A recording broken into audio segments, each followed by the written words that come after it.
സങ്കീർത്തനങ്ങളുടെ പുസ്തകത്തിൽ നിന്നുള്ള വായന, അധ്യായം 141. സായാഹ്ന പ്രാർത്ഥന. കർത്താവെ, ഞാൻ അങ്ങയെ വിളിച്ചപേക്ഷിക്കുന്നു, വേഗം വരണമേ. ഞാൻ വിളിച്ചപേക്ഷിക്കുമ്പോൾ എൻ്റെ പ്രാർത്ഥനയ്ക്ക് ചെവി തരണമേ. എൻ്റെ പ്രാർത്ഥന അങ്ങയുടെ സന്നിധിയിലെ ധൂപാർച്ചനയായും ഞാൻ കൈകൾ ഉയർത്തുന്നത് സായാഹ്ന ബലിയായും സ്വീകരിക്കണമേ. കർത്താവെ, എൻ്റെ നാവിന് കടിഞ്ഞാണിടണമേ. എൻ്റെ അധര കവാടത്തിന് കാവലേർപ്പെടുത്തണമേ. എൻ്റെ ഹൃദയം തിന്മയിലേക്ക് ചായാൻ സമ്മതിക്കരുതേ.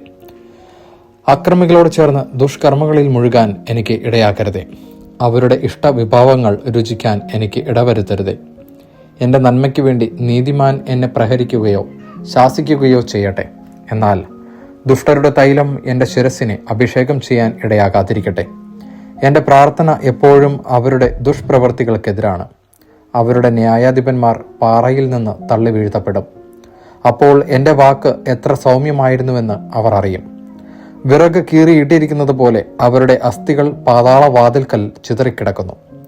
ദൈവമായ കർത്താവെ, എൻ്റെ ദൃഷ്ടി അങ്ങയുടെ നേരെ തിരിഞ്ഞിരിക്കുന്നു. അങ്ങയിൽ ഞാൻ അഭയം തേടുന്നു. എന്നെ നിരാധാരനായി ഉപേക്ഷിക്കരുതേ.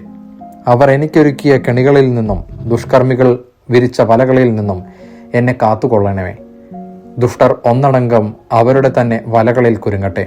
എന്നാൽ ഞാൻ രക്ഷപ്പെടട്ടെ. ദൈവവചനമാണ് നാം കേട്ടത്.